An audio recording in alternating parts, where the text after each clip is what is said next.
SRS Rainbow Group of Schools SSC 2026 పరీక్ష ఫలితాలలో 587 మార్కులతో గుంటుపల్లి అశ్విన్ సాయి ప్రతిపాడు మండలం ప్రథమ స్థానంలో నిలిచినందుకు శుభాభినందనలు.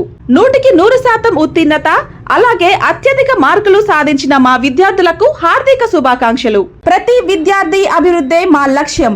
మా పాఠశాలలో అర్హులైన ప్రతి విద్యార్థికి ప్రభుత్వం అమలు చేస్తున్న తల్లికి వందనం పథకం అందటం మాకు ఎంతో ఆనందం, గర్వకారణం. 6వ తరగతి నుండి IIT మరియు నీట్ ఫౌండేషన్ క్లాసులు, well qualified and experienced staff, విశాలమైన ప్లే గ్రౌండ్ నందు వివిధ క్రీడల యందు తర్ఫీదు, కాలిగ్రఫీ, అబాకస్, స్పోకెన్ ఇంగ్లీష్ లపై ప్రత్యేక క్లాసులు. ఇంతటి విశిష్టతలు కలిగిన మన SRS rainbow group of schools నందు నర్సరీ టు 10th అడ్మిషన్స్ ప్రారంభమైనవి. దూర ప్రాంత విద్యార్థులకు బస్ సౌకర్యం కలదు. SRS rainbow group of schools Ramavagu centre దగ్గర, Guntur road, Prathipadu. Welcome to waves media Telugu. YCP నేత శృంగారపాటి సందీప్ ను తుళ్లూరు పోలీసులు అరెస్ట్ చేసినట్లు సిఐ శ్రీనివాసరావు తెలిపారు. రాంబాబు ఇచ్చిన ఫిర్యాదు మేరకు కేసు నమోదు చేసి మంగళవారం కోర్టులో హాజరుపరచనున్నట్లు వెల్లడించారు. పార్టీలో తనకు పదవి రాకుండా అడ్డుకోవటంతో పాటు తనను టీడీపీ వ్యక్తిగా చూపించేలా నకిలీ సభ్యత్వ కార్డు సృష్టించారని రాంబాబు ఫిర్యాదులో పేర్కొన్నారని సిఐ తెలిపారు. సందీప్ పై ఇప్పటికే రౌడీ షీట్ కూడా నమోదై ఉందని వెల్లడించారు.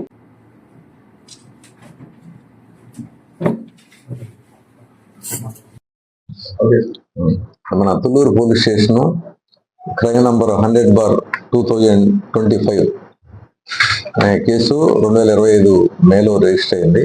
దాంట్లో కంప్లైంట్ బెజ్జం రాంబాబు అని అతను వైసీపీ పార్టీలో యాక్టివ్గా ఉంటారు. రాంబాబు అని అతను తుళ్ళూరు మండల యువజన అధ్యక్షుడిగా అతను యాస్పిరెంట్గా ఉంటాడు. ఆ యాస్పిరెంట్గా ఉంటే అతన్ని ఆ పదవి రాకుండా చేయాలనే ఉద్దేశంతో ఇప్పుడు అరెస్ట్ చేసినటువంటి శృంగారపాటి సందీప్ అనే అతను ఇంకా కొంతమంది ఒక కుట్ర పన్ని అతనికి తెలియకుండా అతను తెలుగుదేశం పార్టీ సభ్యత్వం ఉన్నట్టుగా ఒకటి క్రియేట్ చేసి ఆ కార్డుని సోషల్ మీడియాలో సర్క్యులేట్ చేసి అతనికి ఆ పదవి రాకుండా ఉండే ప్రయత్నం చేశారు. అట్లాగే అతనికి సంబంధించిన కొన్ని సిగ్నేచర్స్ కూడా ఫోర్జరీ చేసి కొన్ని అసైన్ ల్యాండ్స్కి సంబంధించినటువంటి విషయాల్లో కానీ వేరే ఫైనాన్షియల్ ట్రాన్సాక్షన్లో కూడా ఉపయోగించారని చెప్పి అతను చెప్పడం జరిగింది. వాటికి సంబంధించి కూడా ఆధారాలు ఇస్తామని చెప్పారు. వీటికి సంబంధించి ఈ సందీప్ అనే అతను గతంలో కూడా చాలా క్రిమినల్ హిస్టరీ ఉంది. అతనికి సుమారు 16 కేసుల్లో ఉన్నాడు. ఈ కేసుల్లో కూడా దాదాపు మోర్ దాన్ 10-12 కేసులు 2019-25 మధ్యలో రిపోర్ట్ అయిన కేసులు కూడా అతని మీద రౌడీ షీట్ కూడా మా స్టేషన్లో 2024 రౌడీ షీట్ ఓపెన్ చేస్తున్నారు ఇక్కడ మా 25లో.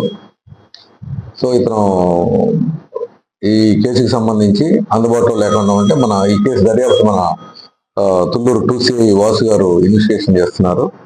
ఈ దర్యాప్తులో భాగంగా నిన్న మధ్యాహ్నం 1 గంట సమయంలో అతన్ని అరెస్ట్ చేసి